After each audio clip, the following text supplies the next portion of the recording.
Guys, welcome back to the channel. So today we're going to be doing some work on the Suzuki Swift again, and today I have got HKS blow-off valve to go into the car. So let's get to it. So the blow-off valve that I've gone for is the HKS SSQV4, and if you're wondering what the hell that stands for, it is super sequential blow-off valve. So yeah, bit of a long name.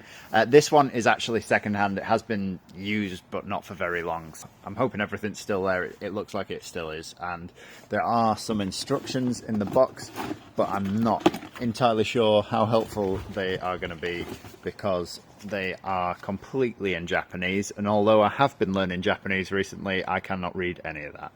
So there is some walkthrough instructions, there's some diagrams there and some black and white photos, so hopefully we can figure it out. I don't think it'll be too difficult, but yeah, no English whatsoever, which is going to make it a bit more difficult, but I'm sure we'll figure it out.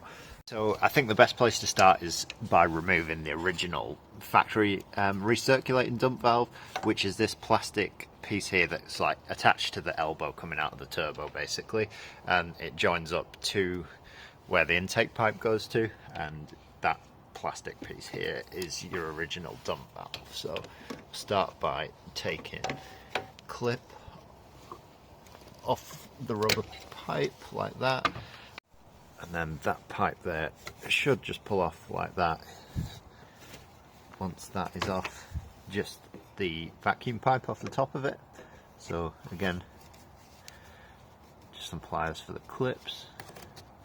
So once you've got the clip off, that pipe should come off there. It might just need twisting back and forth with the pliers just to like break the seal and loosen it, but I've just twisted it with the pliers and it should hopefully pull off like that. Once all those pipes are off, you've just got this 10mm bolt holding the blow-off valve in, which needs to come out. So just undo that.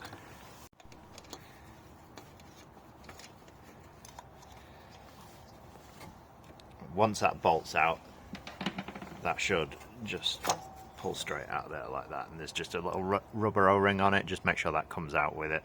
So next step is to remove this map sensor. So we've already unplugged one pipe from the other end, so there is just an 8mm bolt on the back side here that needs to come off.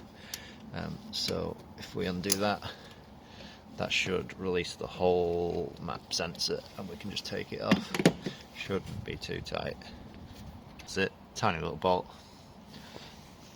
And then that whole map sensor should come out like that. Once you've got the map sensor unbolted, you want to remove the bottom pipe. So this is the pipe coming off the bottom as if it was sat like that. So remove that one, and then basically what we're going to do with that one is tuck it under this turbo intake pipe and bring it up on the other side. It'll all make sense when I actually do it, but we'll get that pipe off and get it reconnected. So now I have removed that pipe. It wants, let's see if I can move this out of the way so that it's not blocking the view.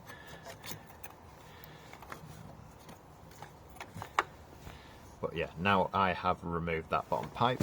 That just wants to come back up on the opposite side of that intake elbow, like that. So that wants to come up that side instead of this side, because basically what we're going to be doing is mounting the map sensor here, and that basically clears way for the silicon pipe that goes to the blow-off valve to go around here, and then the blow-off valve will be mounted over on this side of the engine. So yeah, we'll stick all this together now and then you can see what I mean. It'll make a bit more sense. So next thing to do is mount this where the original blow-off valve has come off. So you need to steal the O-ring off the bottom of the original blow-off valve, which sits here. I've taken it off already, and then that one's mounting onto here. But yeah, you need a 10mm headed bolt with a spring washer and then a normal washer underneath it, and then you need this bracket.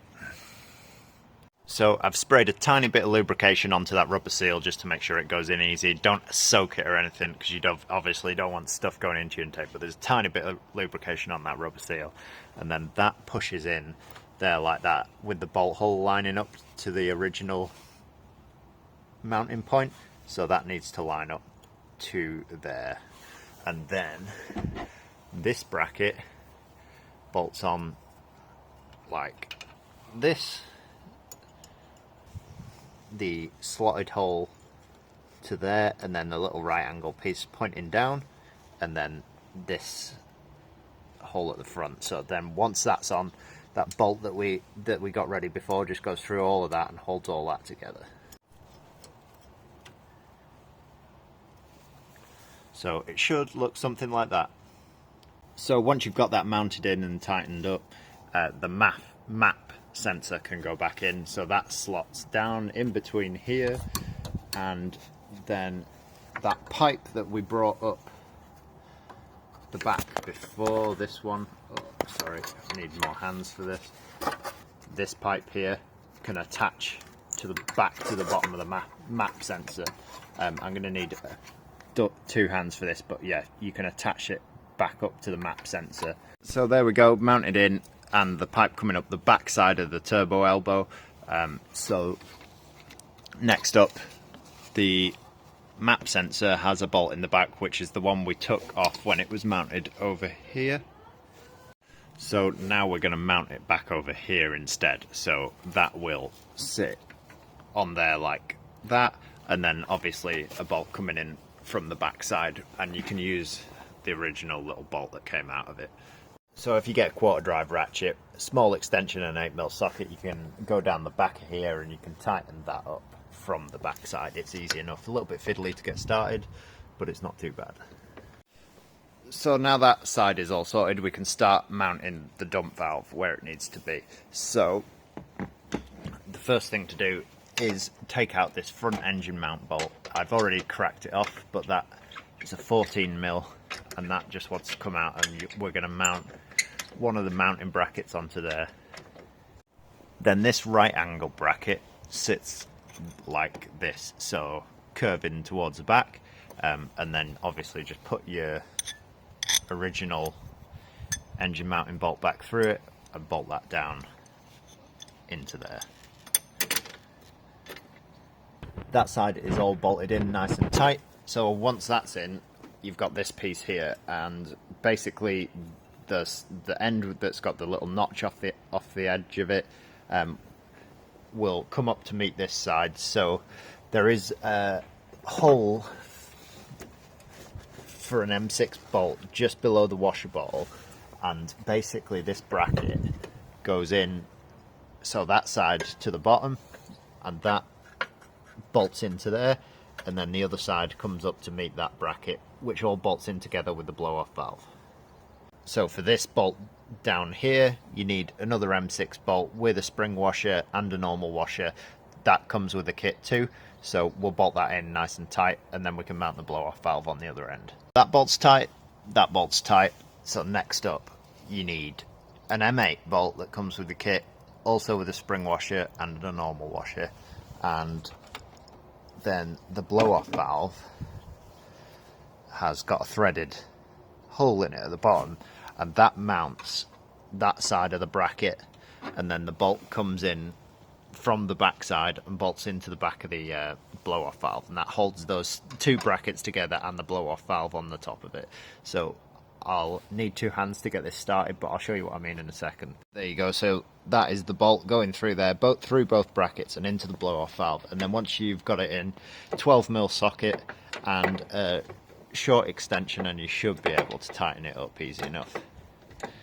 So now that we have the blow-off valve mounted over there, we need to run a pipe from down here all the way up to here. So this original pipe needs to come off, and there is one of these clips. I don't think I'll be able to see it with the camera, but there's one of these clips that push together clips like that, just down god, yeah, it's hard to see, but right there.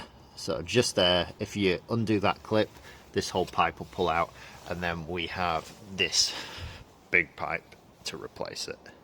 So that is the old pipe out, and once you've got that out, you replace it with this big long pipe that comes with the kit. It basically joins up to where the old small pipe comes off, and then goes directly round to your blow-off valve. And then the kit comes with some Jubilee clips, so I've replaced both ends with new Jubilee clips too.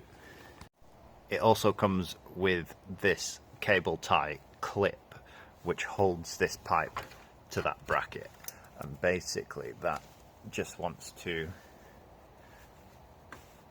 push into there like that, and then the cable tie wraps around that pipe and stops it from rattling and moving. So once it's on nice and tight, obviously don't pull it too tight, you don't want to squash the pipe, but it wants to be tight enough to hold the pipe nice and secure, and then you can cut the end off the clip like that. So next up we need to sort out all these vacuum pipes and obviously block this off too, so make sure these are all clipped back in where they're meant to be. And then this bottom one that we've disconnected earlier on needs to come off completely, so we'll take this clip off that holds them together and then remove that bottom vacuum pipe from the map sensor. So then we've got a new bit of vacuum line that goes onto that map sensor, and then this wants routing up here and under that pipe, and then we're gonna go into the back of the dump valve, but we need an inline filter. So this is a vacuum filter and basically just stops any crap from going in or out of this dump valve. So that wants to go on the back of there like that, and just push it on as far as you can so you get a nice tight seal, and then that will join up to this pipe.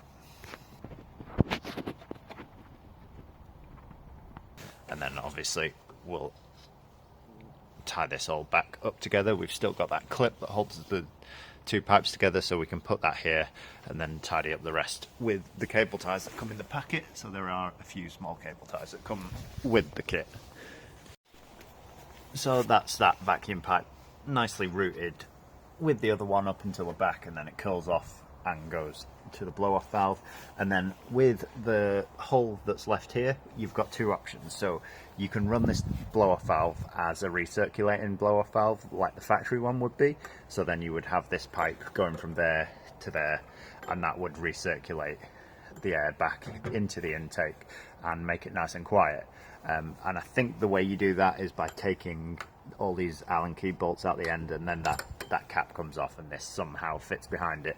I'm going to try and run it to atmosphere and see how it sounds for now. So with the kit they give you a plug for blanking that off. So yeah, basically you just put the plug over the end of there with a Jubilee clip to stop it from coming out, and then we'll run it to atmosphere and see what it sounds like. So that's all hooked up. I've got the bung on there with the Jubilee clip holding it nice and tight. All the vacuum lines are routed. We've got this air pipe hooked up and attached to the bracket, and obviously we have mounted the brackets down here and got the blow-off valve nice and secure. So now let's give it a try and see what it sounds like.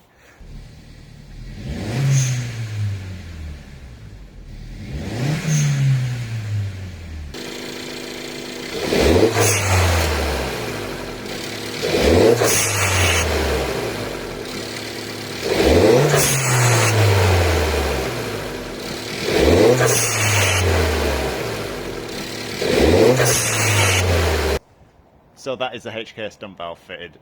It sounds really good stationary. I haven't taken it out for a drive yet, but I'll try and get some footage of it driving.